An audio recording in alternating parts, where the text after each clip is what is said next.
The live? Yeah, it's still waiting. I literally just clicked it. Oh, okay. Yeah. Oh, I see. Now. I do hope Slick comes in because there's a couple of topics that I had in here. Ready to roll out. For him, yeah, for his takes and stuff like that. Without him, may not get to it because I just don't have any unique perspective either way. Yeah. Like the one is Jay-Z and 50 Cent writing for Diddy. Yeah. Kind of funny, but also like him being an artist, like just, you know. What are your thoughts or perspectives on that? Yeah, and then, you know, two people writing for an artist. And then also that Dirk thing. He had a lot to say about that yesterday, and I just don't have, you know, I don't know. Too much on that. Yeah. I'm trying to find it. Did you get to find it? Yeah, it's up now. I got it up. Let's see. It always takes me an extra second. There it goes. Okay. Yes.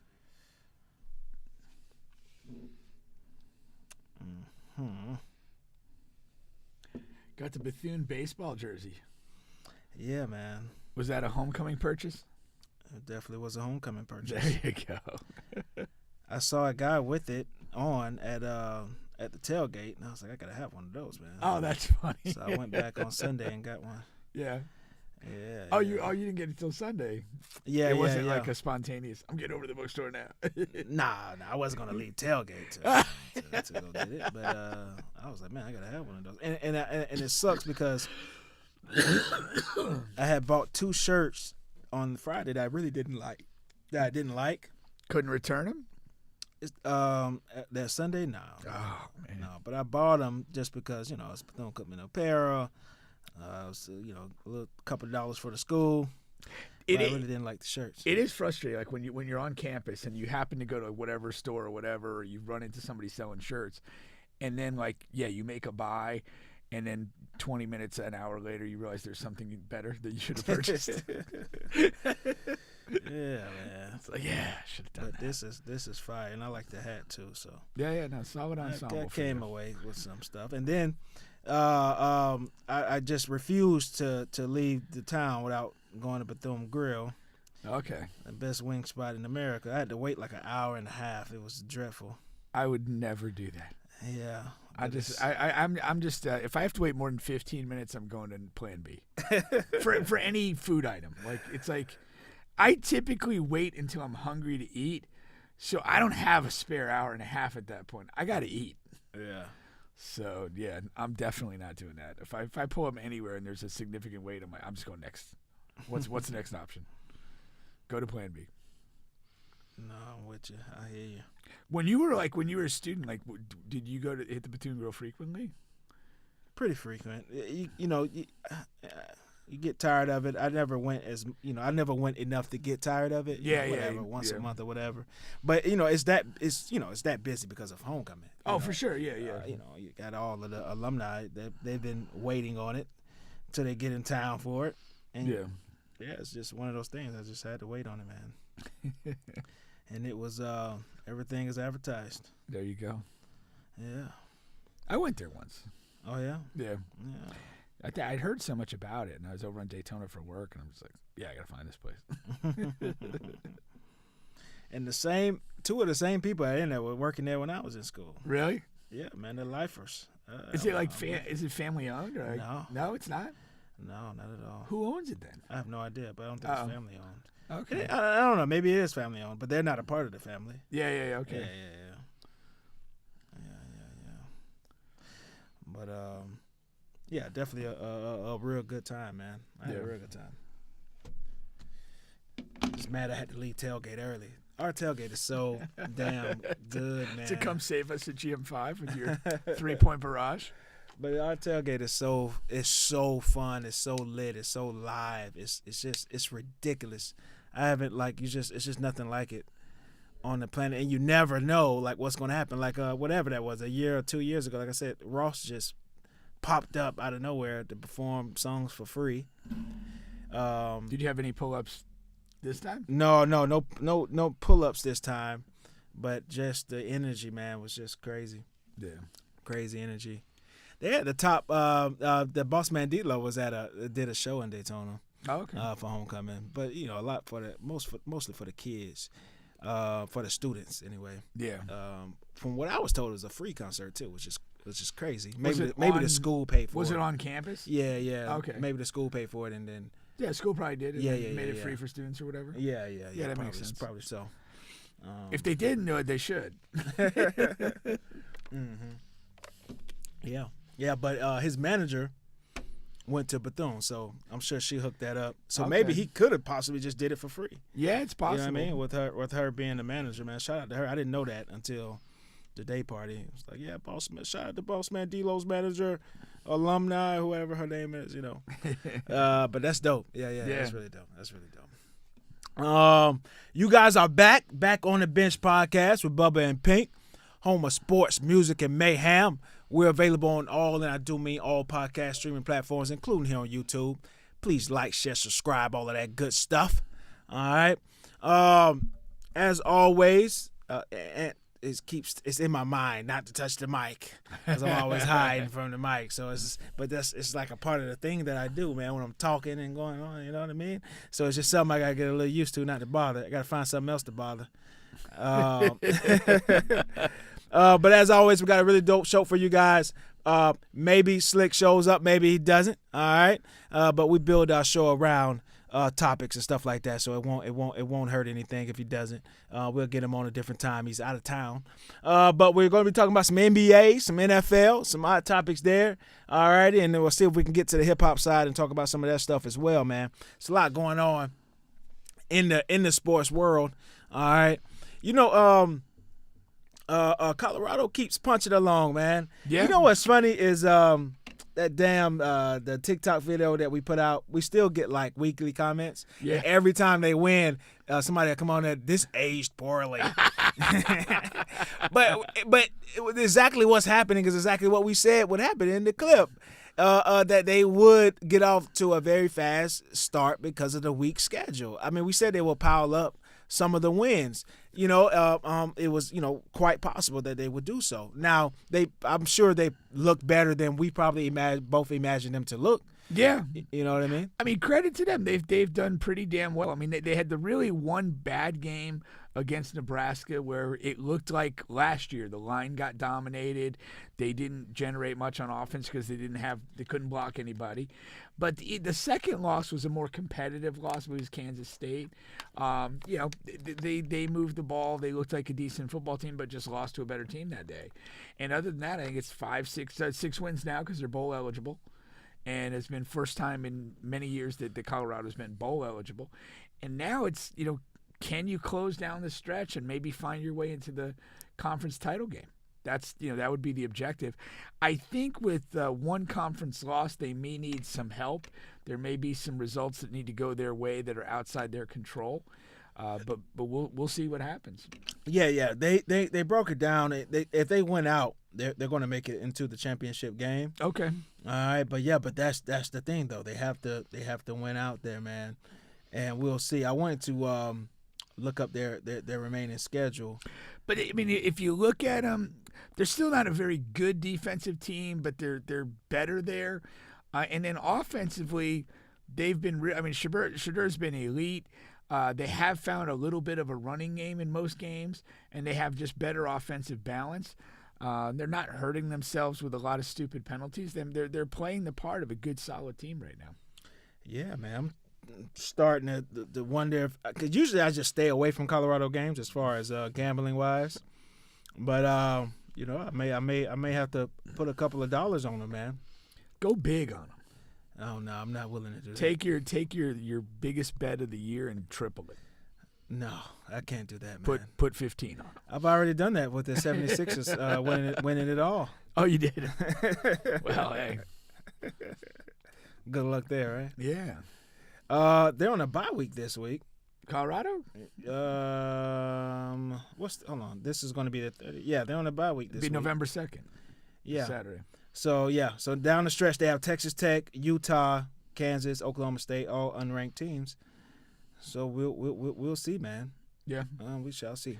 I mean, they're playing well enough that they should approach each of those games thinking they're going to win. Yeah. You know, I'm sure they'll be the favorite as well. And none of those teams are having a good enough year that you're like, hey, this is going to be a uphill climb. Yeah. But you know what's also they have lost a little of the luster that they had last year. Like with every win that piled up until the losing streak happened, like it was like Colorado's the biggest thing in the news. Oh yeah, sure. It doesn't have that feel this year.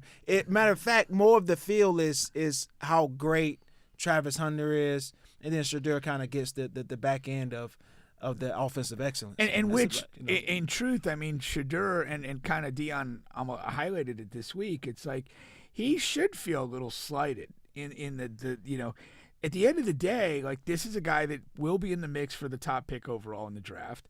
He's, you know, him and Cam Ward are probably head and shoulders the top two quarterbacks in this class. And, you know, Travis Hunter's gotten most of the individual accolades and Heisman chatter. But realistically, there's nobody playing that much better than Shedeur that he shouldn't be in that conversation. Yeah. And it's really quiet on his end. Yeah. Like they'll put him in the back end of the conversation, whatever, 7th, 8th, or what have you, whatever the updated rankings are. But yeah, Travis is always top 2 or top 3 with the Boise State running back, and that's kind of it. And Cam Ward's gotten some attention. No, for sure. Yeah. For sure. But realistically, I think that it's, you know, should be a 4-horse race for including Shedeur. Yeah.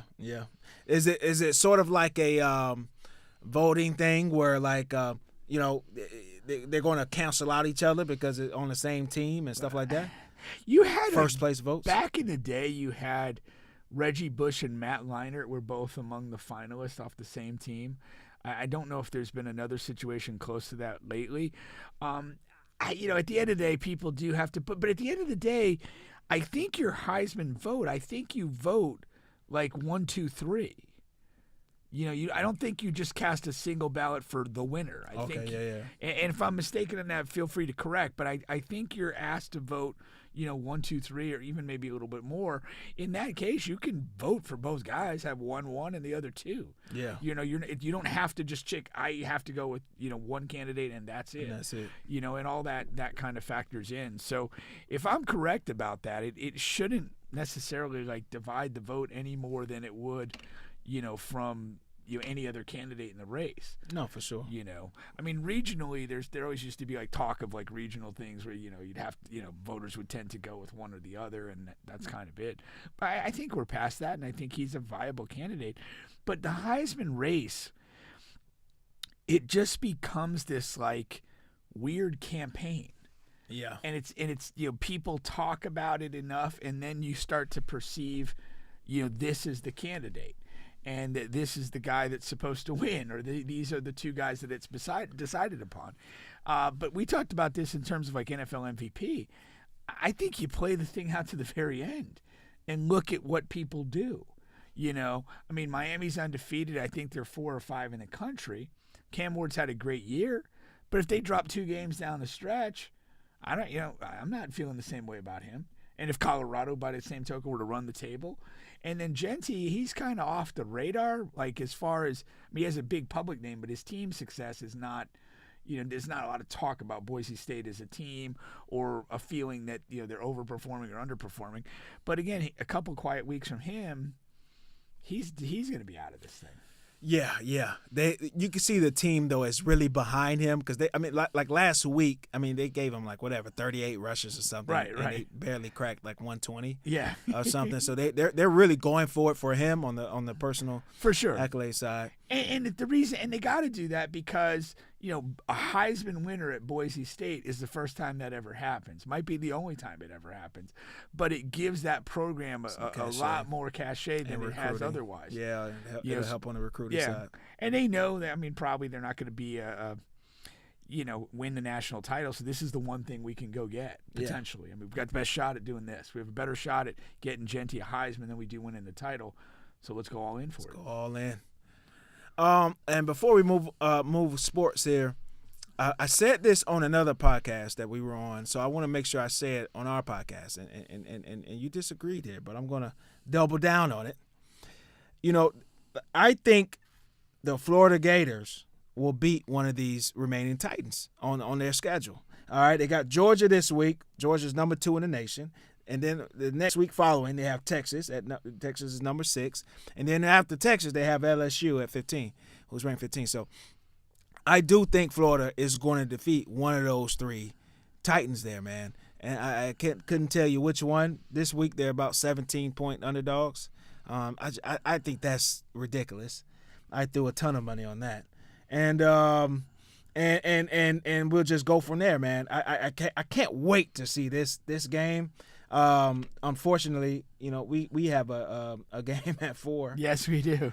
So I'll be on my phone for the most part while you have me on the bench, and I'll be watching it. So yeah, but yeah, I can't wait because I think the Georgia is the game. Really? But yeah, I do. I would say, I mean, to me, LSU's the easiest target there. Yeah, I mean, whatever, because they're yeah. But I just don't think they're at the same level that the other 2 teams are at. For sure. No, that's for sure.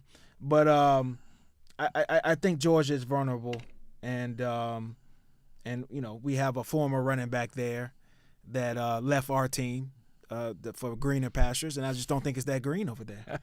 and we'll see this weekend, man. That's all I have to say. We'll see. But again, it's just one of the 3. I'm not saying Georgia is the game. But with this level of optimism, are you like Billy Napier's our guy? We got to roll with him till the wheels fall off. No.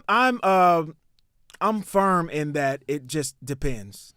It depends on if the players, if DJ is saying, if Billy goes, I go, then we keep Billy, and it's really not. Did you ever see Hoosiers? Yeah. Sure. That's a classic. Yeah. That was sort of the deal there. Coach stays, I play. Coach goes, I go. And it's not as much to say if Billy goes, I go, like I'm attached to Billy. Yeah. But a lot of players just leave when there's a coaching change. That's just normal. Because you don't know where things are going to shake out for you individually. And that's what I mean by that. Well, but I would say this: if he does what you think he's going to do and win one of these next 3 games, I think he's secure in the job. Well, you have to beat Florida State as well, and you can say whatever. That's whatever. No, but you even if you beat one of these 3 and then you lose against Florida State, I mean, he's out. So I mean, if he beats Georgia, he could lose the rest of the year and he stays. Nah. Hell no. That's what I'm saying. 0% chance. You can't lose against Florida State this year. I don't care what happens. Yeah. And that's not a fan speaking. That's just literally you've lost to Florida State every year you've been here. That's your biggest rival. You can't. That just doesn't happen in college sports. I think a Georgia win would save him regardless. But I don't think he's going to beat Georgia though. Yeah, it's a tall task. I'm just saying one of the 3. I'm not saying he's going to beat Georgia either. No, I think that LSU game could be won. They stayed right in with Tennessee, had a chance to win that game, didn't quite get it done. I think LSU is probably below a level of Tennessee overall, but I do think Georgia and Texas are a level above. Things would have to go, perfectly to win one of those 2 games. Yeah, in my Georgia or estimation. Texas. Yeah, Georgia or Texas. But as a Gator fan, like, do you, do the players sound like they're locked in with Napier? Yeah, they do. Yeah, they do. They do. But and to his credit, the one thing he has done is created a phenomenal culture there, and it took him a couple of years weed out a bunch of players, like Travis over there at Georgia and things like that. Like we went through a pretty deep overhaul and players that were just not buying in. And now he has that culture there, and all of the players are buying in. They always sing his praises and things of that nature. So they are bought into that system and culture that he has created, for better or for worse. Yeah. Yeah, I tend to think. I mean, like, I tend to think he's probably gonna stay. I think he'll find a way to win, probably 2 out of these games, and then that should be enough. Yeah. Again, if there's a good vibe in the locker room and a belief that they're on an upswing, and again, you're looking at bringing back a quarterback potentially for another 2 years that has some real high level talent. you're going to attract some receivers and some other players. So, again, I think he'll probably do enough. But if you're not a Billy Napier believer, that's not good news. No, unless, like I said, the only thing he's missing is the offensive coordinator. And again, I know we talked about this about, whatever. And he's been approached with that for 2 years in a row now. This is the third year. And he's always rejected that idea. So I understand that he could reject it again, but that just has to be something that is forced upon him by the AD. And that is if he wins every single game here from now on out. So, if he wins them all, they ain't forcing anything on him at all. I mean, if he runs the table the rest of the year, his shit doesn't stink and he does what he wants. He could go into the president's office and take a dump on his desk. What, with no playoffs? You could do that without making the playoffs? I just beat Georgia, Texas, LSU, and my big rival. I'm shitting on your desk and you're going to eat it. You're going to eat it. Yeah. We'll see. Okay, I want to just stay in college football real quick. Yeah. I think, obviously Florida State's been terrible. And, I think, Norvell has kind of lost something in this process. And the guy that is most intriguing to me in college football right now is Curt Cignetti, the Indiana coach. Yeah. And his famous presser was I win, Google me. I think that part of the high level winning is this absurd confidence that you have to have. And that's what kind of was when you go take a dump at the president's office. It's I think you have to have that because the reality is you're going to get attacked in the media no matter what. Even if you're a winning team at a high level, people are going to bitch you're not winning by as much as you should. If you're one of the elite teams, it's going to happen. But you have to have that borderline irrational, delusional confidence that we're here to win football games and that's our job. And that you're going to will your group to do that. And, Cignetti's a great example of that right now. We'll see how it plays out the rest of the year. But I definitely think you need that. When you look at, the best guys, they just kind of walk around with a confidence that's just kind of through the roof. Yeah. Yeah. No, that's for sure. And a lot of teams, a lot of schools are going to throw a lot of money at him. The top tier, schools that are going to look for coaching changes. Yeah. Again, I'm not sure Florida State is going to be one of those teams. I don't think so. But who knows if a guy like that becomes available, and then a lot of money tied up into the extension. There's a lot of financial considerations. But if you look at it as, we either winning or losing, do it. Yeah. It is what it is. You said one thing. Before we move on here, you said one thing this past weekend about, the only true way to turn a team around kind of is a coaching change in college. I mean, especially after you already went through a rebuild. I think. That was what I was going at is the situation that Mike Norvell is in is that he came to a bad team and over a 4-year period of time built it to an undefeated team, and now the bottom has fallen out. And I'm at a loss to think of another coach who, built a successful team, had it bottom out, and rebuilt it at the same place. Yeah. I just don't see a precedent of that happening. And I think it's going to be extremely difficult to do. And I think that kind of inspires the notion that at the end of the day, Florida State may be better off taking a financial hit of getting rid of him and the whole staff and bringing something new in. Because again, there's a festering infection in this program. It's terrible. It's inexplicably terrible. You're 1-7 on the field. You're in the bottom 10% of damn near every football metric on both sides of the ball. You are genuinely one of the worst teams on the fucking planet right now, by every possible measure. How do you rebuild from that? Yeah. With the same people? Where does the confidence come that you can figure this out? That where can you sell? What can you sell to people transfers, whatever. You can't sell I win. Google me. You can send I just presided over one of the bottom 10 teams in the entire fucking country. Yes, but a year and a half ago. What have you done for me lately? You know? You know? Yeah. It's a real question. Yeah. And I think it's fair to ask. And if you're looking at being a part of a solution at Florida State football, like it might be finding the money to get rid of him and starting and bringing in Kurt Signetti or somebody else to rejuvenate this and give it a chance. The collapse has been, I mean, the collapse itself has been virtually unprecedented. Yeah. You know, from 13-0 to 1-7 and this bad. And you watch week after week. I mean, they literally look pathetic, you know, in every phase of this. Yeah. All right. Well, we'll see what goes on there on down the stretch, and really when the season is over is where we'll keep our eyes at on that situation. Moving along here, once again, you guys are on the bench podcast with Bubba and Pink, home of sports, music, and mayhem. We're available on all, and I do mean all podcast streaming platforms, including here on YouTube. Like, share, subscribe, all that good stuff. Let's move over to the NBA, okay? Jemmy Green wants us to move back to the sex coach. Is that what she's saying here? Yeah, it's the sex. When's the sex coach coming back? Well, he's coming back soon, actually. He's coming back soon. Shout out to our guy T.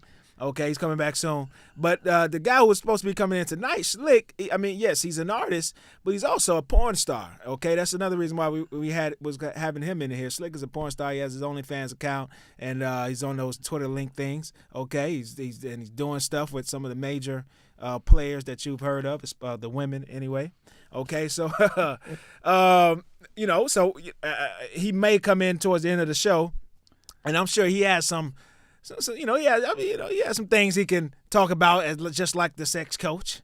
But he was, I want to say T is not a sex coach. He's a what do you call this stuff? He's pleasure dom. Yeah, pleasure dom. More of a sex therapist. But he was big on the education. Yeah, he was. That was a big part of his. Yeah, so I guess coach what he is. brought to the table. I think it's a fair assessment. It's a fair assessment. Yeah. Good stuff, Jimmy. Okay, he said excellent news. He said, "Nah, I prefer the sex coach." Well, that's why I wanted him because I forgot the name. He had a name. Who? The Slick. Thor Hammer Thor. I'm messing it up. Thor's hammer. It's something. Yeah.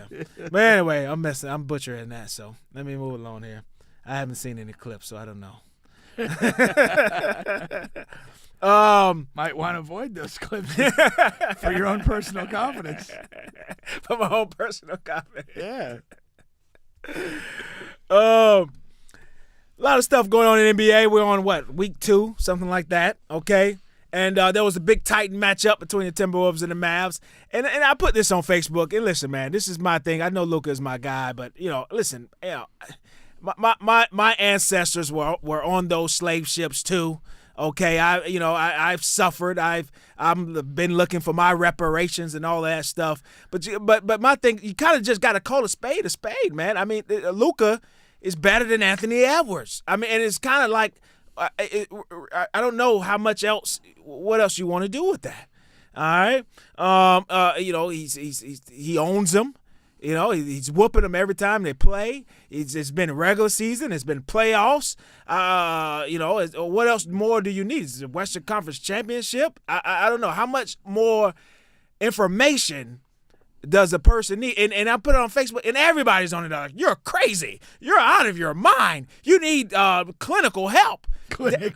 Jesus, are my eyes really that? Do you guys not see what I'm seeing? And then all of this talk about defense. Oh, look, that's why, because look, and there's two-way. Luka doesn't play any defense. Well, how come every time Luka is daggering them with game winner after game winner, how come Anthony is never guarding him? You never see Anthony in any of these highlights. And it's not one highlight. It's not 2 highlights. It's 5 or 6. Every time they play, it's a close game, and Luka is killing him down the stretch in the fourth quarter. Anthony is never guarding Luka.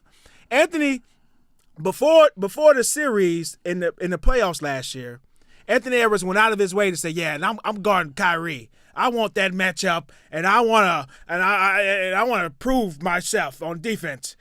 Kyrie's not the best player on the Dallas Mavericks. Luka is. If you want to prove something on defense, that's the man you guard. You're fooling people and you're kidding people by saying, "Oh, I'm gonna guard Kyrie because I play defense." No, you guard that motherfucker because he's a motherfucker. If you want to prove you're a motherfucker, you guard the other motherfucker. Don't, you're not fooling me. You're fooling everybody else because you're black and they love black players over white players because they're racist, and that's fine. But I'm not gonna go there. I see what I see, and I see this man whooping another man's ass every time they play. I was duped. I saw like the IG clip, and it's like Luka insane dagger, and I pulled up the clip, and all it was a step back three that he takes 20 times a game. Yeah, I just aesthetically I hate watching him. It's just there's no joy there. He's like watching paint dry. Yeah, but if the object is to paint the house, I mean, the paint has to dry. You know, he's the best. He's the best painter in the business. I don't need to watch it. He's the best painter in the building. Nah, it's just basketball artistry I don't appreciate. But is he the best painter in the building?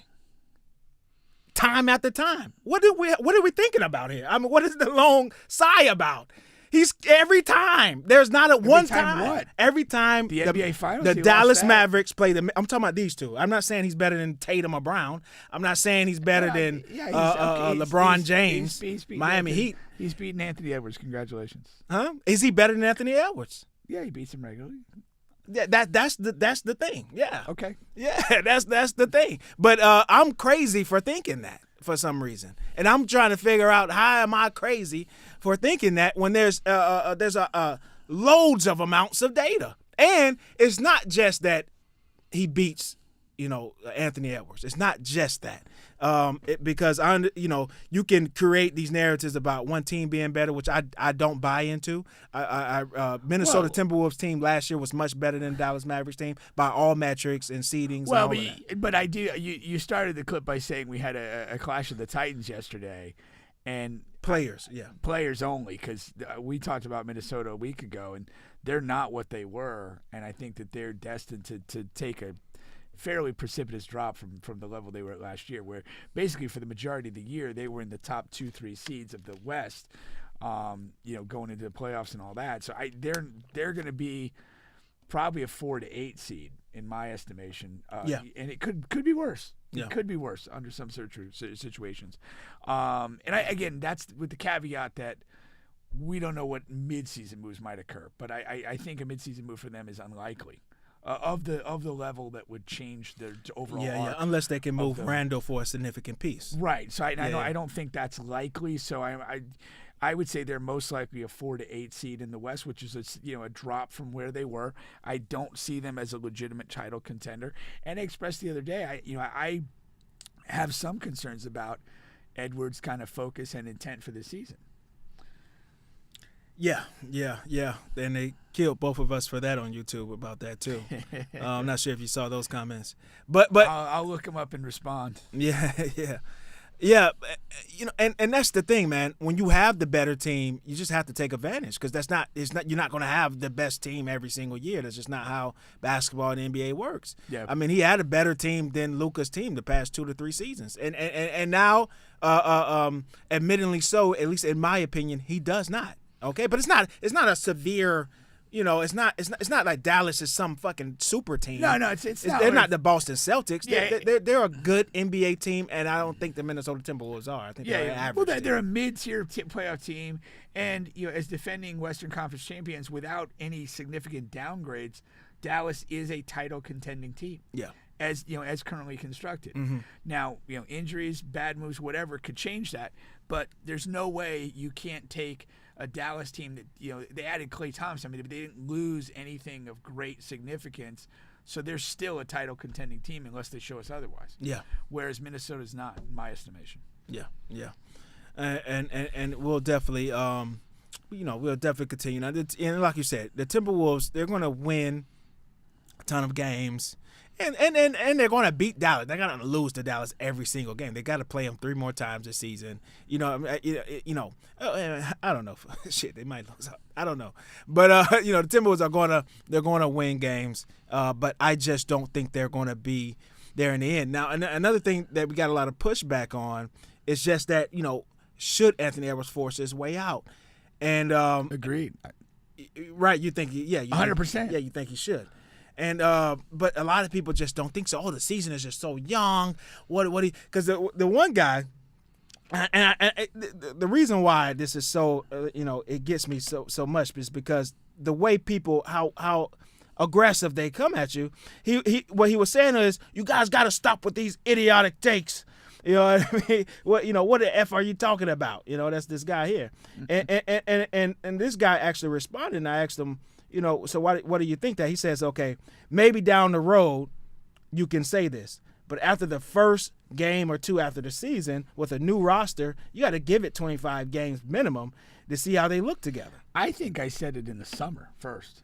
Yeah. I did. Yeah. I said it way before the Randall trade. I remember saying. Even before the Randall trade. I think I said it coming out of the playoffs. Mm-hmm. Is if you're Anthony Edwards, the best option you have is to go to Wemby. Yeah. And play there. And I don't look. I mean, I'm not here for teams to gel and build or whatever.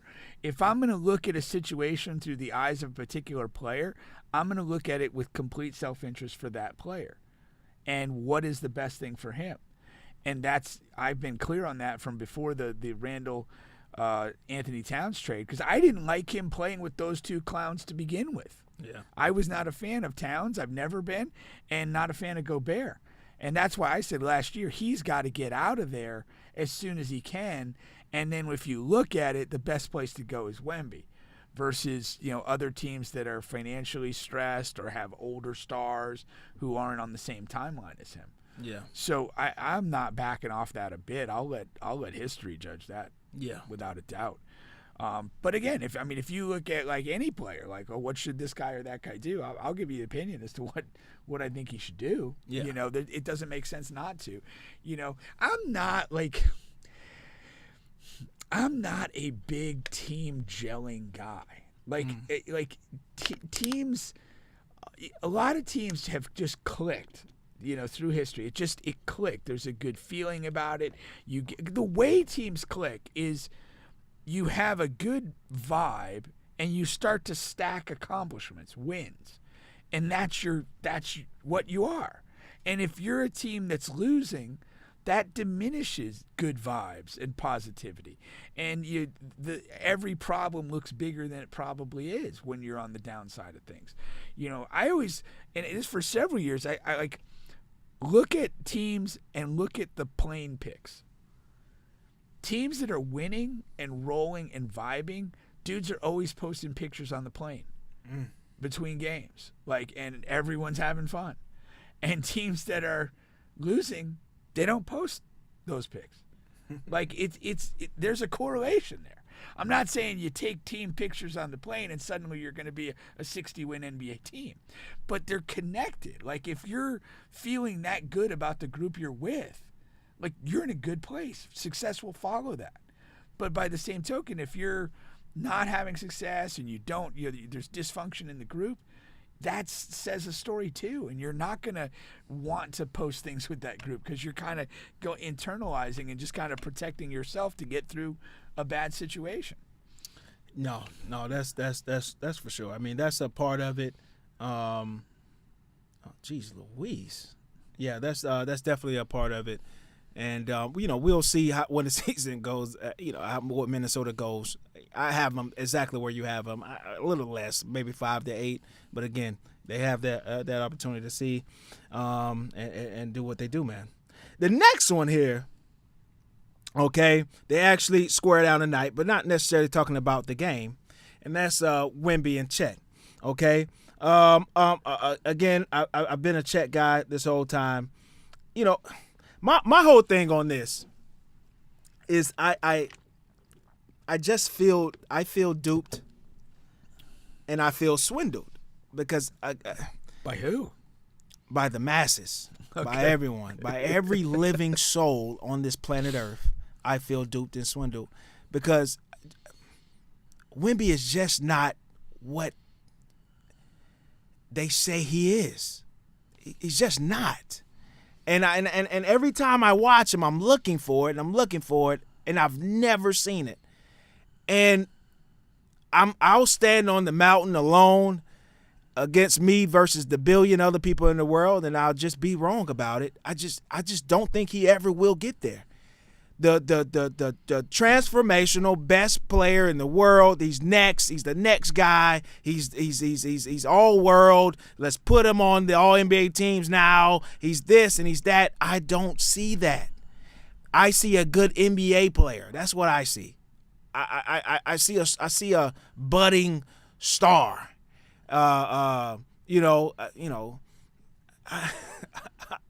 I don't know, man. Am I not watching the same basketball that everyone else is watching? I'm watching a Chet who is just, in my opinion, better.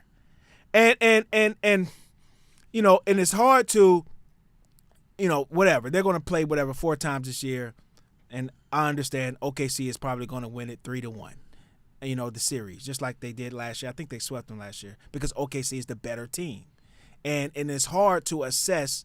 Even though they play the same position, I don't feel as comfortable doing it like Luka beats Anthony Edwards' team every time they play, because for the most part, those teams are comparable and have been since they've been in the league. Give or take, those are comparable teams.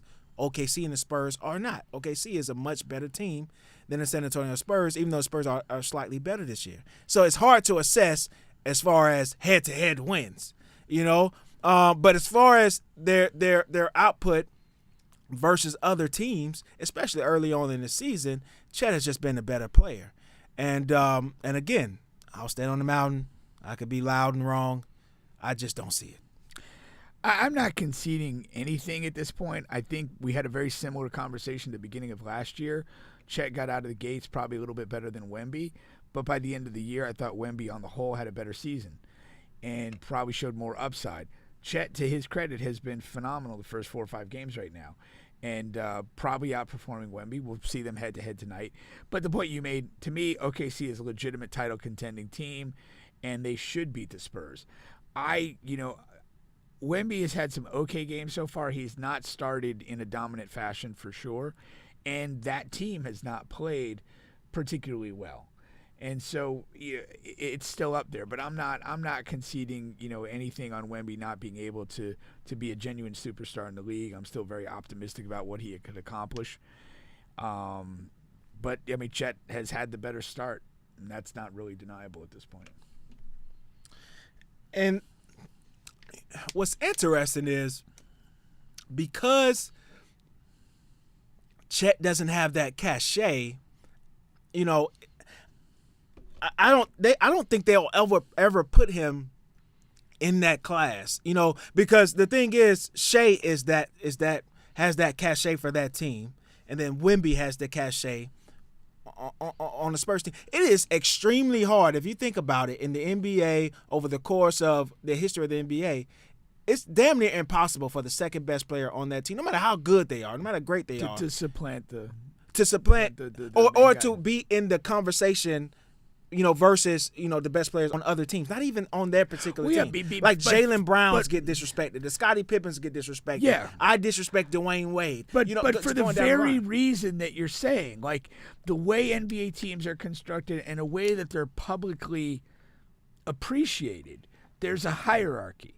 And if one guy has kind of become the one, and that's SGA, like it's hard to overcome that on your own team, and you can't overcome the rest of the league in a public perception if you're basically viewed as the second best guy on your own team. You're just there's a ceiling there that you're not getting through until you are perceived to be the main guy on your own team. Yeah, and that's tough. Reality to that. It's tough and it's BS because it is what you said. It's how you are perceived. It's perception. It's not actually the truth. Yeah. And that's what Kevin Durant was running from that whole time. It's perception. that it's not his team. I got to get my own team so I could be back with the Titans and in the LeBron conversations and this, and that. That's all it was. I don't give a damn what he says on the back end. That's exactly what it was.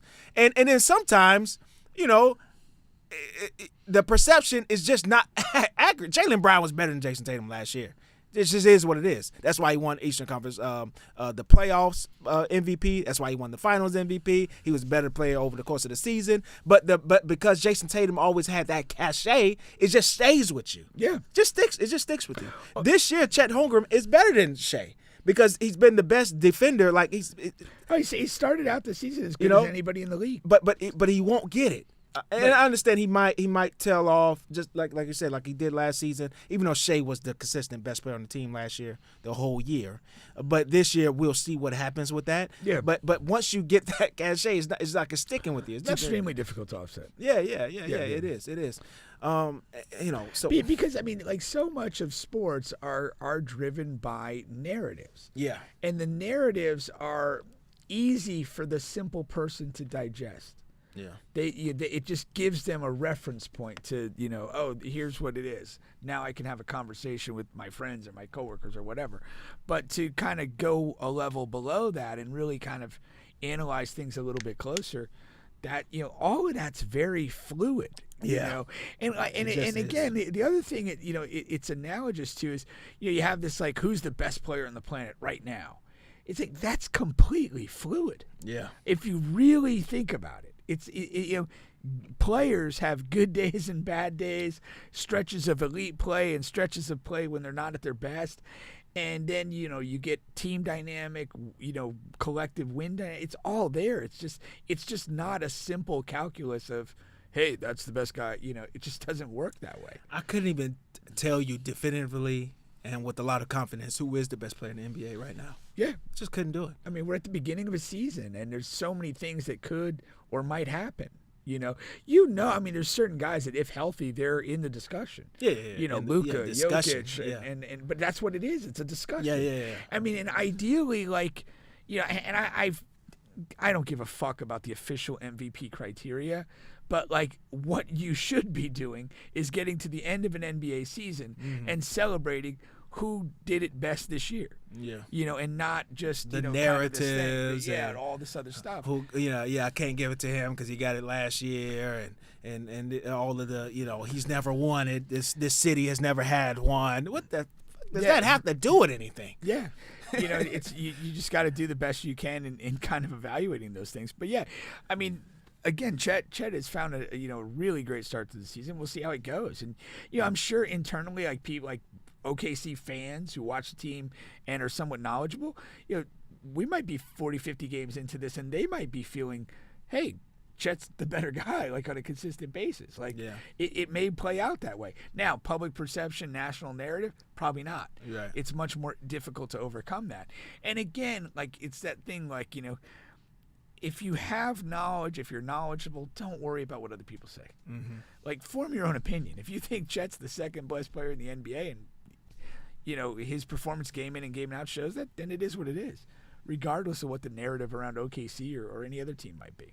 Yeah. What's fun about this matchup though is one thing I'll give and like I say, I'm not anti Wemby. I enjoy watching them play. It's not like watching paint dry, watching Wemby.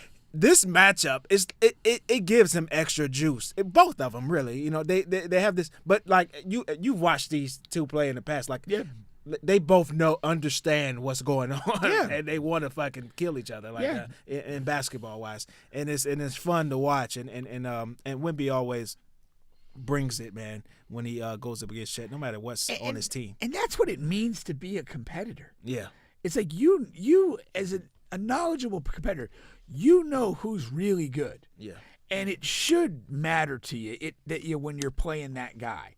And it's a guy that you likely will spend some time guarding or whatever. That's the nature of the beast, and I'm glad two young guys are approaching it that way. And they understand. That's what we want to see. Yeah. I always give Embiid that credit as well, because he, anytime he's going up against another Titan center, he takes it like it's Game 7 of the finals. And I enjoy that. And like you said, it's all about that competitive spirit. All right. Let's move it along here. Quick thing. Let's interject here. Did I have any other NBA thing? I did. Let's quickly get to this last NBA thing here. The Hawks, the number one pick, Zach. I call him Zach because good luck, going with that name there. Do you know how to pronounce that name? I pronounce it as Rysacker. Okay, but I don't know if I'm pronouncing it correctly. That's what I came up with. This was just interesting to me, the statement that he made. He said, back in France, I was super athletic, and now I'm just a regular dude.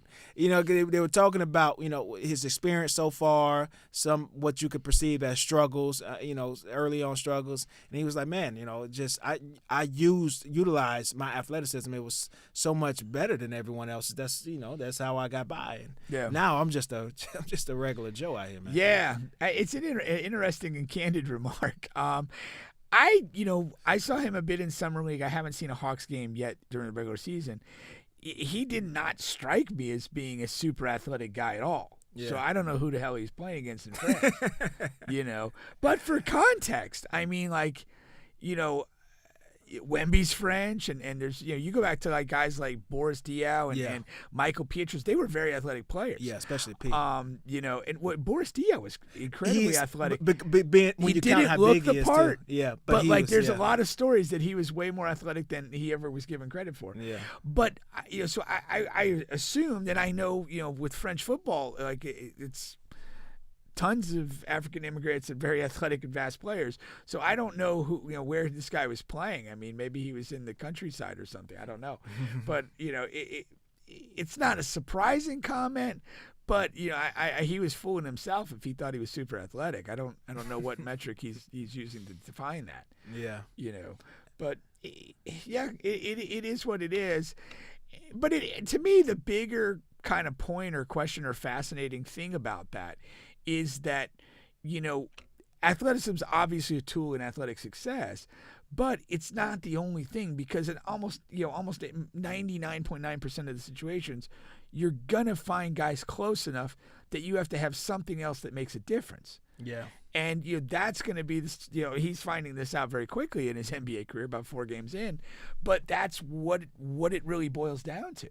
Is what can you do when you're not the most athletic guy? I've said for football guys, like wide receivers, half those guys that are super fast don't really learn how to run a route tree because they don't need to. Running backs that are super fast, they don't necessarily learn how to find holes in space and have great vision because it's just a matter of getting to the edge and running by people. Yeah. And a lot of times, players, receivers, backs that don't have that level of speed become more technically skilled in route trees or finding running space and vision and those sort of attributes. And like basketball guys, the guy we just talked about, Luka's that. Yeah. He's not conventionally athletic, but he's developed a game where he uses his athletic strengths and his body and creates space and kind of almost negates other people's athleticism with his style of play. No, that's for sure. We'll monitor this young man's career from the outside looking in, because I don't foresee myself watching a ton of Hawks games. I think he'll probably be back in Europe in 4 years. Oh man, okay. I don't see a high level player. Yeah. Well, he'll have to earn his keep on defense, and if he can become a defensive impact tyrant, he'll stay in the league that way. I mean, he has the size and I guess normal man athleticism, so you have to squeeze as much juice out of that as he can get. But here's the problem he has. He is the number 1 pick. Yeah. And that comes with an expectation that's not going away. The longer he goes into this playing at even just a regular dude level, it's going to start to eat it. You're the top pick. You should be something more than this. And that will be a burden on his career. Yeah. I mean, it's almost like a cross to bear, being that top pick and not playing at a super high level. It is. I just watched Trent Richardson on the pivot. Yeah. He was the number 3 pick. Yeah. Okay, overall, but still. And he was talking about what happened to him and just being for him, it was being in the wrong situation. I mean, he was drafted by the Browns and traded after like 1 year or 2 years. And was traded. And he said after that, I mean, he just hated football. He just felt like that was the right spot for him and things like that. But it just didn't work out as far as their record and on the field. Then he gets traded to the Colts. And then with Andrew Luck, and on the outside looking in, when he gets there, he's like, well, this could be a great situation. But then they want to pass the ball. He said, they're passing the ball 40, 50 times a game. The offensive line is really awful. It's bad. He's getting 5 touches a game, and it just didn't work out. And then, it goes to hell from there. Yeah. But he was like that number 3 pick, and just, everyone thinking, the family is like, oh, yeah, we have such a big star, but it's not really like that on the field. It's so many different elements that you're dealing with, from friends and family to teammates and stuff like that. It's supposed to be, needing to be better and supposed to be better and all of that. He's a guy, like I think he's almost like the Jahlil Okafor of football. He was drafted very high.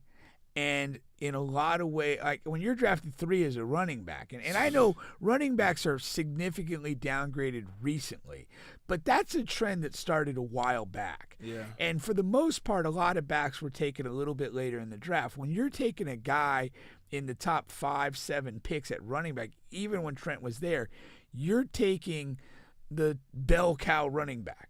And the expectation is you're going to be a 300 carry guy, you're going to be 1,200 yards, and you're going to be like a dude that is a big thing on your team. And that never happened for him. And it was almost like the game just kind of moved past him. Passed him by. And again, you mentioned you go to the Colts and they're slinging it around, and the emphasis isn't on running, and you're this 3-pick guy and you're getting 5 or 6 touches a game. That's not what you're drafted to do. Yeah. And it's almost like football's in a different place than what your skill set is. Yeah. And then the reality is, like, you lose confidence. Yeah. And then you're just different. Like the role of confidence and success is insane. And that's why I kind of said this guy might be out of the league in 4 years. Because that doesn't sound like a confident. This is a guy that already is kind of like, again, we're 5 games into your first season, and it looks like you've been slapped in the face and kind of don't know what to do. Yeah. That's not good, Yeah. And again, you're on a team with Trae Young, who's going to take a bunch of shots, and they got some other guys. They're not going to wait around for you to find your way. Yeah. They're going to move on and hoop. And what does that leave you? You're probably going to be in and out, erratic minutes, trying to struggle to find your thing. You're not going to get to play, quote unquote, your game, whatever that might be. When you were in France or whatever, your team probably functioned through you, and you had plenty of touches and plenty of opportunities to do what you're doing. But you come in now, if you're not making a significant impact and kind of demanding to be involved, and not verbally, but demanding it by your skills, by what you're bringing to the game, by your energy, the game passes you by.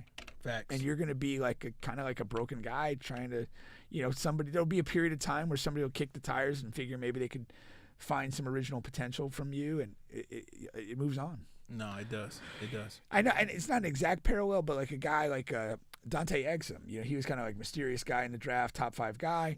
He had some injuries early, never found a regular thing, and like last year he actually had a nice little run as like a veteran bench guy for Dallas. Yeah. But that's how quickly it goes.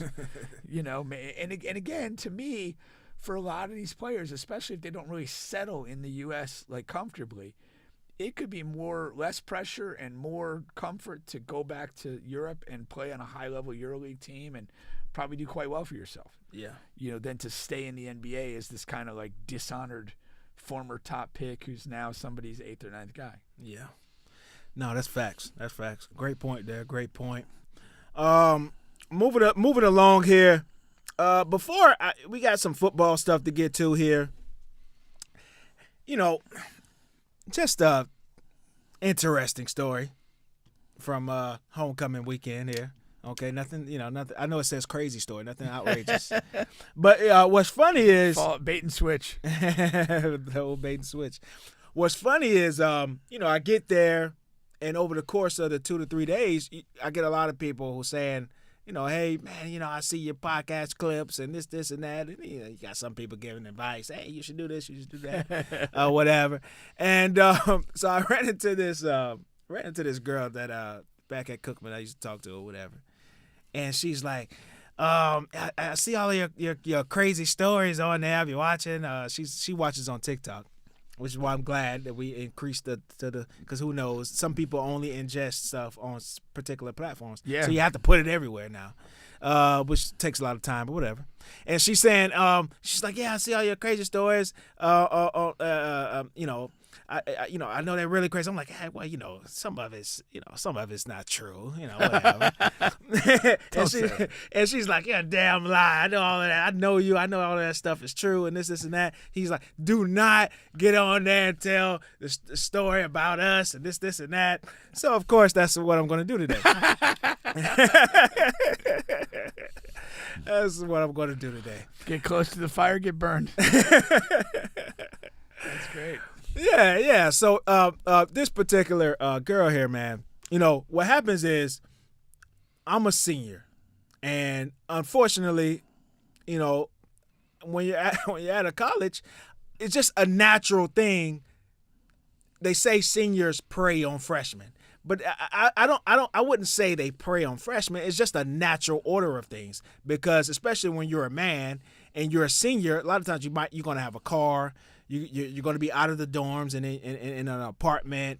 You may have a job or at least some source of income coming in, and that's everything a freshman girl needs. She needs to get to Walmart. She has to get to the mall. She has, you know what I mean. She wants to get away from the dorm here and there to be in someone's apartment or whatever. Just get away from the nasty dorm or whatever, and so it's a natural thing for seniors to come across freshmen in that way. So she was a freshman, and that's what happens. That's what I did. I had all of those things, and that's what happens. But she was a virgin. Okay. I hope she wasn't after you met her. She was a virgin. All right, and so, you're talking at first and you're getting to know a person and you go to a couple parties and this and that. And then when it's time to get intimate or whatever and you get in that situation, it was like the first 3 or 4 times she wasn't comfortable, right? She, last second, she takes it away, flag on the play. I'm not ready yet. And she wasn't ready for Thor's hammer. I wish I knew Thor's brother's name, because that would have been the perfect comeback. Yeah. But no, she was not ready for Thor's hammer. And but what would happen is she would she wouldn't, to her credit, she wouldn't leave me empty-handed every time. You know what I mean? This better to be empty-balled than empty-handed. Young woman she understood what was going on out here in the world. So she would give me a head every single time. If I want to keep this trip to Walmart going, girl's got to do what she's got to do. Do what you got to do, man. Walmart is very important to a college student, and so. Yeah, she would, give me a head every single time. And to the point where, because she's not my girlfriend. She's the girl I'm talking to at the time. I'm young. I'm probably talking to multiple people, and the take the probably out. And to the point where that's kind of what I utilize her for. Okay. And it's not, so I'm not really concerned. Did it just get to a point where you just expected the head and didn't even try to bang her? Exactly. Really? Yeah, but for 2 reasons. Number one, you didn't want to break the seal? Didn't want to. No. Yes, I did. Because to this day, I've never had sex with a virgin. To this day. Really? Okay, that's number one. So I do. At that time, I'm wanting that experience. But also number two, you don't forget, I'm coming off of maybe like whatever that was a year ago. Like today, I'm still messed up in the head about it. But at this time, it was just literally 2 semesters ago when the girl accused me of rape when I wasn't even in the building. Remember that story I told? Little gunshot, yeah. Yeah. So at this time, I'm really like, yeah, you say no, it's a definitely no, whatever. I'm not even going to try. I'm not even going to bring it up in discussion. You understand? So I'm like just utilizing her, for her talents, for her gifts, and that's kind of, we just ride out Yeah. Just ride this thing out. Not the year. We ride out. Because I graduate. But still, even after I graduate, a couple of years, after that, maybe a few months ago, maybe not. and you just ride this thing all the way out, years and years. So you never smashed her? Never. Damn. Never, man. Wow. Yeah, it's impressive, right? I don't think I'd call it that. What's impressive about that? It's keeping the streak alive. It's not a streak worth preserving. Come on. It's not 2,130 baseball games. 56 game hitting streak. There's other streaks that are a little bit better. Oh, man. Shout out to the World Series that we never talk about. Yeah, that's right. But, yeah. Yeah, I don't know, man. It's a little variety, let's try something else. That's kind of weird.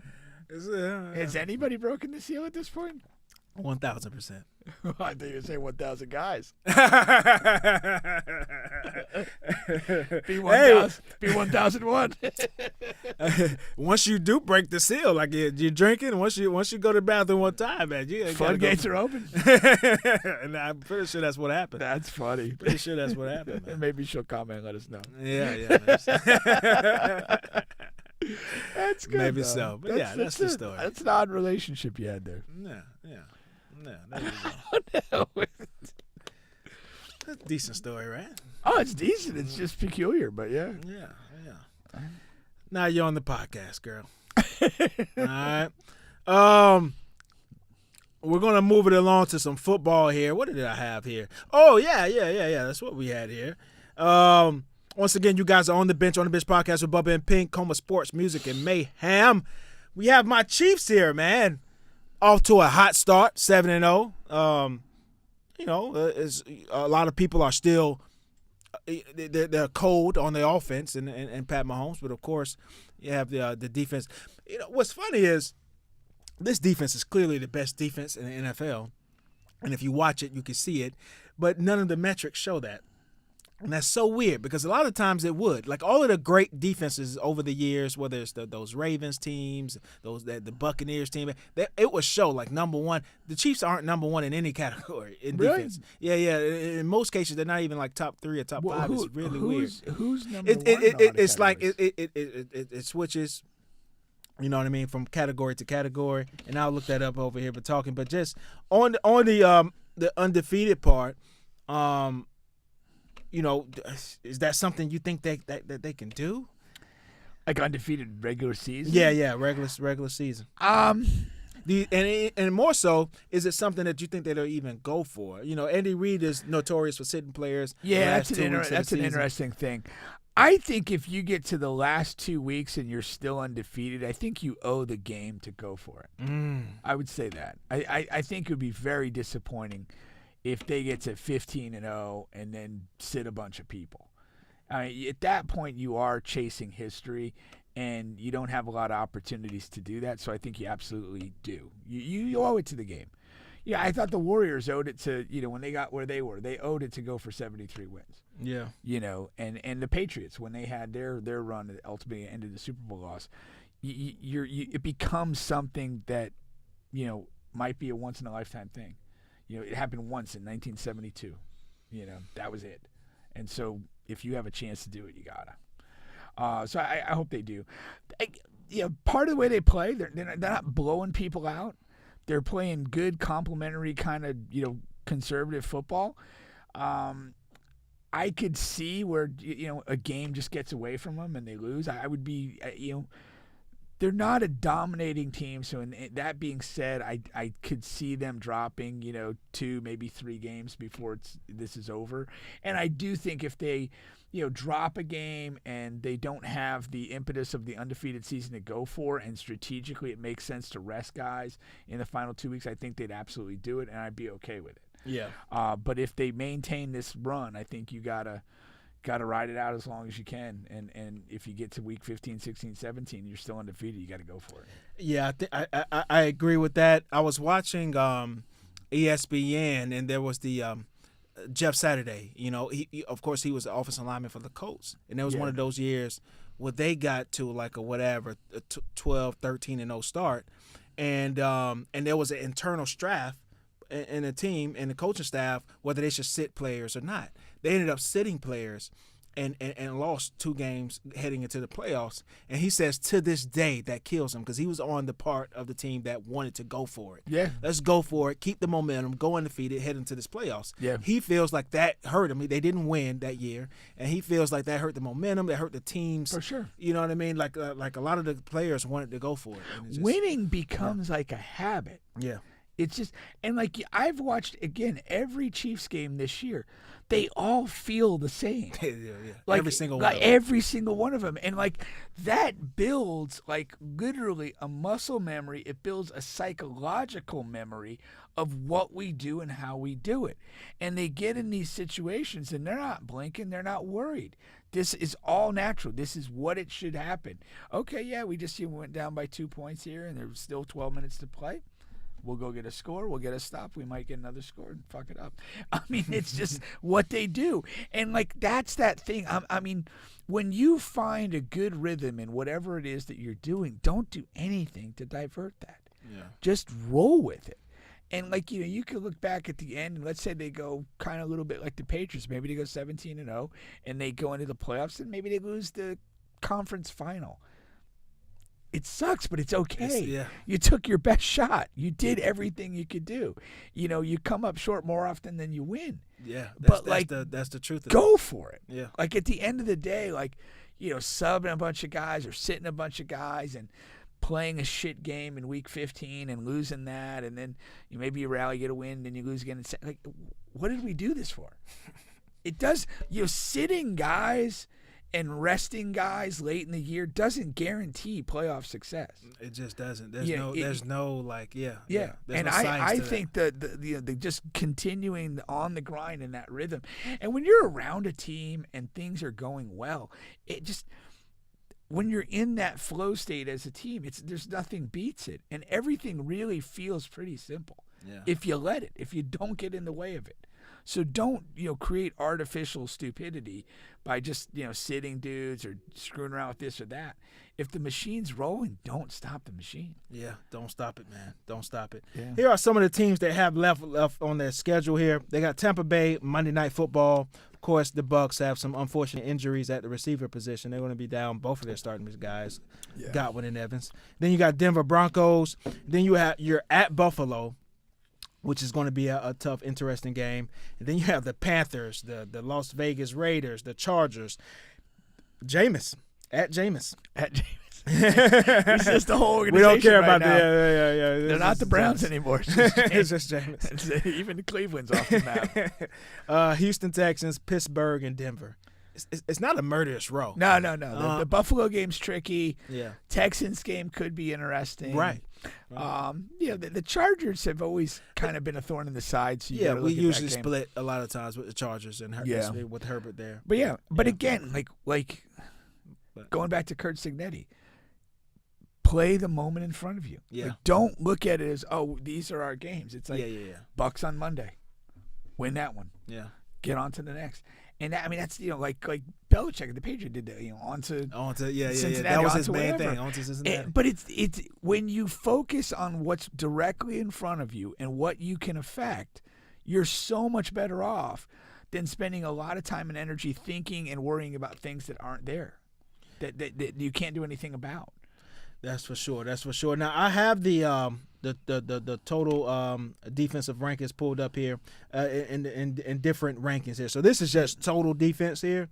You got the Titans at 1, Texans at 2, Broncos at 3, Jets at 4, and Chiefs at 5. You see how many teams are in front of them there? Yeah. And none of the 4 that you mentioned in front of the Chiefs, I would think immediately of playing great defense. In pass defense, the Chiefs are 17th. Wow. 17th. In rush defense, they're a little higher. They're number 2. Okay. In scoring defense, they're number 5 as far as how many points allowed. They're 5th. Okay.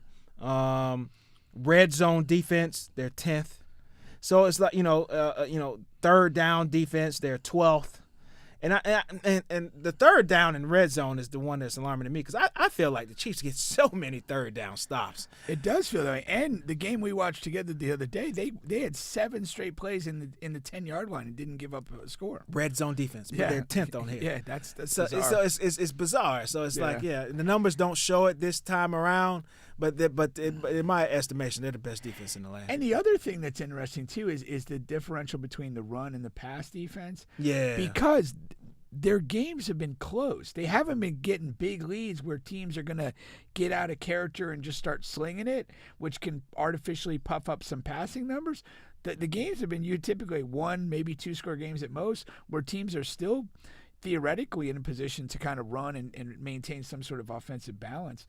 And that's what the disparity is. So, yeah, I don't know. The numbers you could overuse some numbers sometimes. Yeah. Men lie, women lie. In this case, numbers lying too. So take that, Jay-Z. All right. But I mean, I think that like when you watch the Chiefs defense play, they're like the way they respond to situations. The way like that, whether it's like. And again, I don't know. Maybe they gave up 2 third downs to get the team up to midfield, but now when you're on the cusp of a field goal, they're not just going to stop you on third down. They're going to get a TFL, and now you're outside of field goal range and you're punting. Like just the timeliness of what they're doing. Coughing up an interception or something like that, and it's like the amount of times that they still salvage something positive out of that. Turn a touchdown into a field goal, or turn a field goal, or just to shut them down and get the ball back without getting hurt by the turnover. It just feels like they're so timely in those areas. Yeah. And that's the greatness of what they're doing. Yeah. Well, on to a guy who's not doing a lot of great things is Anthony Richardson here. He has been benched. He has been benched for Joe Flacco, and once again, on the Bench Podcast, we're ahead of the curve. I'm a humongous Florida Gator fan, and I did not allow that to distract me from just Anthony Richardson just was not ready. I think he was drafted way too high. I thought the Colts were out of their mind. And this is before I saw him play one NFL game, before he had one NFL practice.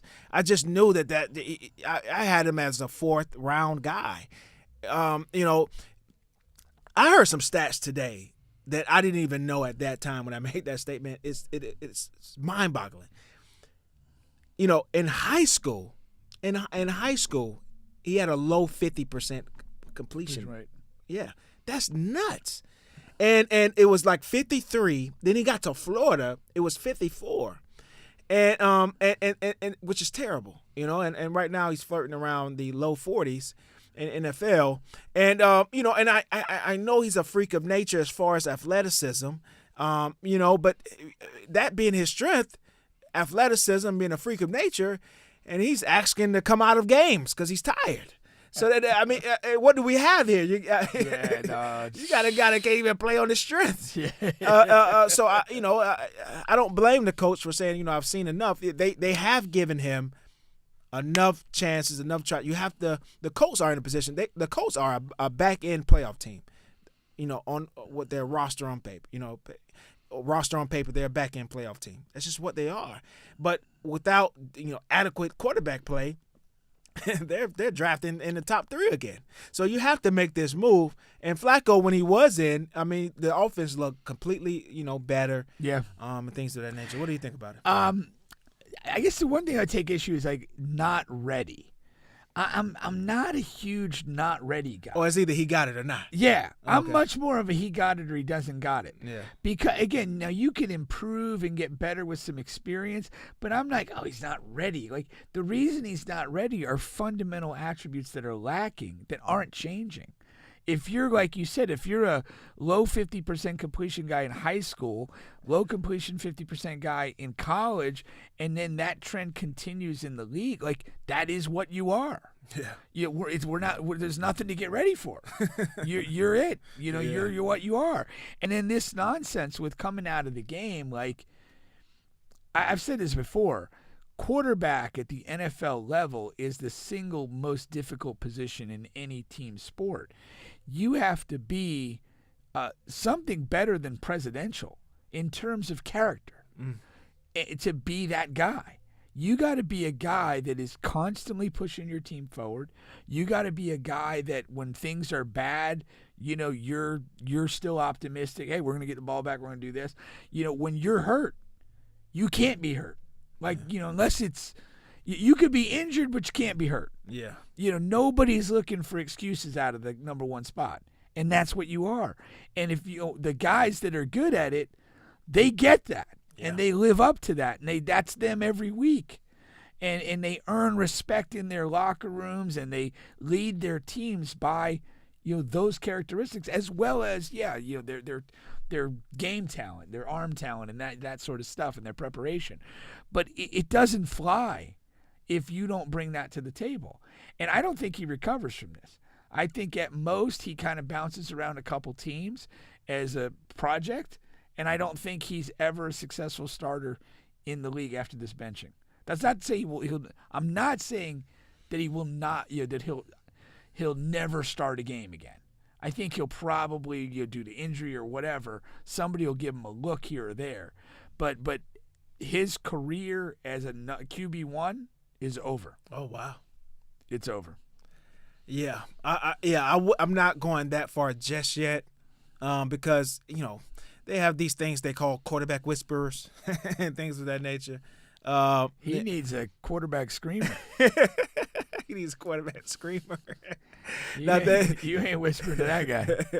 Now, it didn't work for Trey Lance. It hasn't worked for some other guys, but he has the tools. That's the thing. Like, I don't even think Trey Lance has the tools. But this guy has you the have tools. the tools if you can't use them? Like there has to be a connecting point between your physical attributes and your play. I'm hoping, and hope is a strong word because I really don't care, but I'm anticipating a coach of some kind being that connecting piece.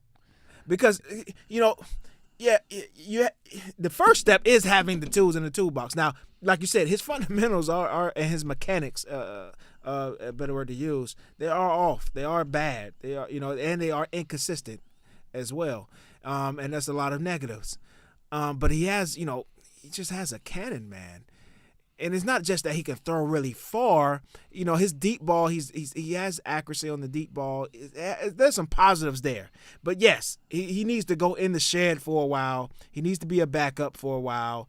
And it, he just needs to improve. He hasn't played a ton of football. That's another thing. He's a guy that got hurt in high school and college. I mean, he has a combined. He got hurt as a pro. Yeah. He has a combined maybe 30 NFL games. He probably has a combined 20 games in the last 4 years. Yeah. That's not good. No, it's not good. But if you can't stay healthy enough to get on the field, and now you've performed so badly, they're benching you for a 39-year-old guy. Yeah. Like it's over. Yeah, it is over. I'm not against that. Yeah. I'm not against that. That very well can be true. And there's a whole slew of younger guys who are now like on the bench that were either drafted high or perceived to be important starters that Zach Wilson was a disaster with the Jets. Bryce Young is now in a terrible spot in Carolina, although he's back playing because of injury. Yeah. But he's not playing well. Yeah. I mean, there's a number of other guys that like you've already kind of like the opportunity has passed you.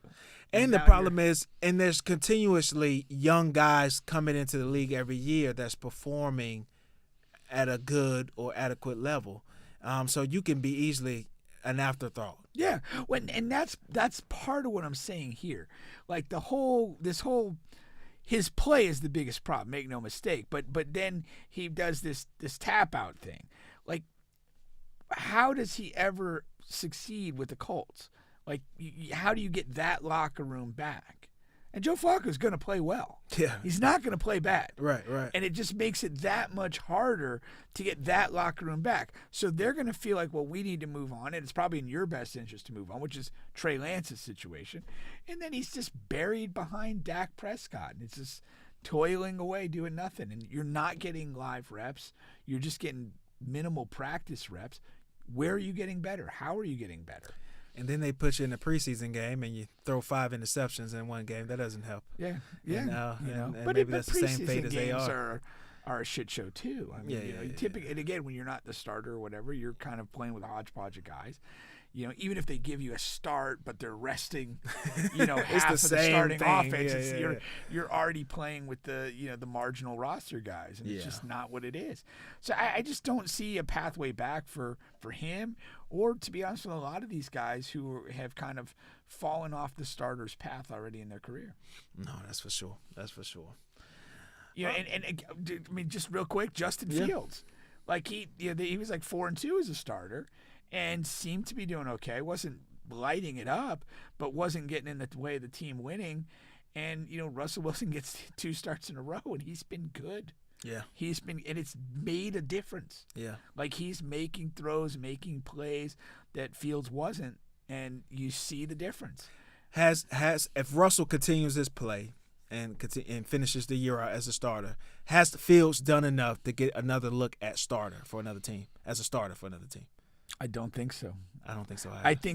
I think the most that he would walk into is what he walked into in Pittsburgh, and it's like, okay, we have 2 guys. We'll see who wins the job. That's the best case scenario. Most likely case scenario is he goes somewhere like Jameis, where you are the designated backup, and unless something happens in front of you, that's what you are. Yeah. And then, it's brutal business. Yeah. Brutal business. Yeah, I agree with that. I mean, there's a funny story I've heard. It's not funny, but like I remember like Tom Brady, like with the Patriots, like he was notorious for taking every rep possible, and like he did not want to give the backup a chance to do anything. Yeah, he'd exhaust himself just taking the reps so that the other guy had no chance to show anything. He was obsessive about it, and I think the best guys are. Yeah. And so that's what you're kind of maybe walking into when you're walking into being a backup guy. Like there's no market for you as a starter. You got to get a job. It says a backup. It's like, guy's going to take all the reps he can.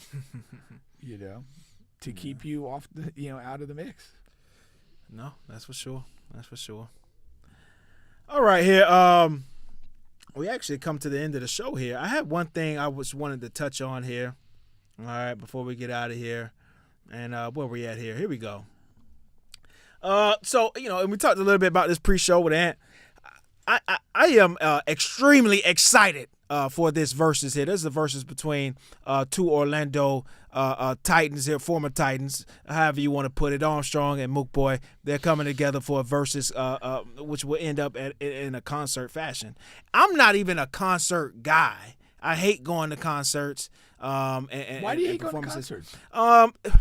Because honestly, when I go out to a club or whatever, I'm going for women, and I feel like the women at a concert are going to watch the people that are on stage. So that's why it's not Bubba in the back. Traditionally, I just hate concerts. Okay. But there's no way on God's green earth I'm just going to miss this one here. And shout out to Tony Boy for engineering this and helping putting this together. This is just something that needed to happen, and there's a lot of different first of all, people are saying, why are you gonna go? Stuff is going to happen, and things are going to start flying. That's just a 0% chance of that happening, in my opinion. I don't think anything bad is going to happen here at this concert. If anything does happen, it's going to be way out there, and it has nothing to do with these 2 guys. I think that's overplayed and overblown. I think these guys will not mess up the money, especially for something to happen even after this. Okay, and then number 2. Armstrong is a guy who went through a lot of a public dismay, for allegations and things like that. I have no concerns about that. Not concern is the wrong word. I just don't care about that stuff. I've never been in the streets. I don't care about street politics. I only care about music. You know what I'm saying? It's kind of like your view on AIDS. What you mean? Because I never had it? Yeah. It just is not. I'm not worried about it. I'm going to be me.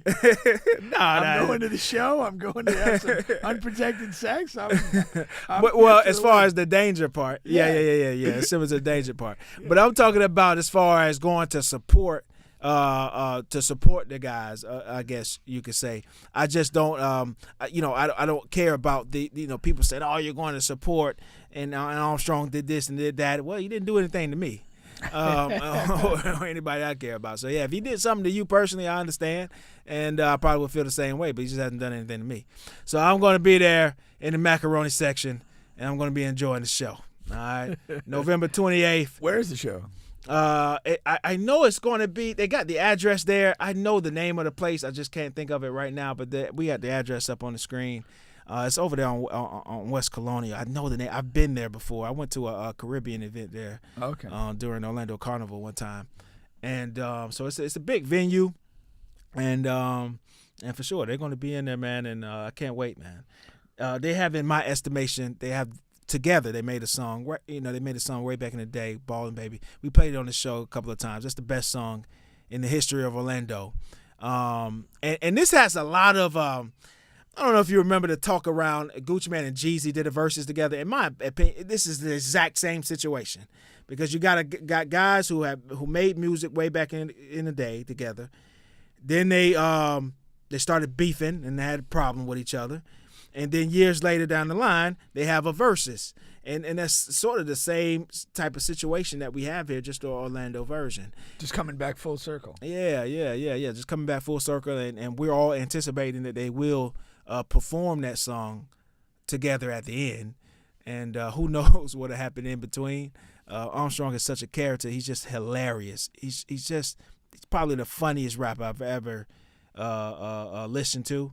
And Mook Boy is the better artist. He has better songs. He has, he's an artist. He's a rapper. He has better songs. He raps better and all of that stuff. Armstrong has a couple of songs. He's not going to be able to keep up as far as song for song. But what people don't understand is in a versus that's kind of secondary because you're in front of a crowd and you have to entertain. And Armstrong is just the best entertainer that has ever come through the city. And I mean, the man was on in Rick Ross's living room turning down deals. that hasn't happened with any of the Orlando rappers. You know what I mean? So I'll definitely let you guys know how that comes about. Okay, and that's that. Shout out to Patrick Siakam, man. He had a game winner on the Celtics. Did he? So the Celtics suffered their first loss. Like a buzzer beater type shot? Or? Yeah, that's what it says on my phone here. Ah, okay. Yeah, man. Apparently, Bronny scored his first points in the NBA in Cleveland. Yeah, because that's his hometown, too. So they said he was going to play a little bit, yeah. He didn't play the last two games. Again, I just think that's so – it's just – I don't know the word for it. It's just so cheesy. That's a pretty good word for it. It's just so cheesy, man. But he had 2 points and 1 steal. They got him in there for 5 minutes, and they did the Make-A-Wish thing. But they got blown out, which is a little surprising. Yeah, 134 to 110. I'm glad I stayed away as far as gambling wise. Yeah. Let me tell you something. I've been doing pretty well lately, man. I took the Celtics and Pacers over. And they went super over, 132 to 135. That's crazy. I knew they would play at a fast pace. I took the Wizards and Hawks over. That was 133 to 120. The Wizards won. Let's see what our guy did here. Zach had 17 to 6. Nice. And then what I did was, after that, I picked the Clippers to win against the Trailblazers. We'll see. I hate jinxing myself. But hopefully they get that job done. Just to win the game outright. Just to win the game outright. Okay? And I may have taken Memphis to beat Brooklyn, but I'm not sure. Anytime Ben Simmons on the floor, I usually pick the opposite team. But he's not on the floor. He is. He's back today. Oh, I thought he was taking more rest. I know. But no, he's back. He's back, and he's already taken 5 shot attempts, and it's we're entering the fourth quarter. That's a uptick. Yeah, he's supposed to take 13 though.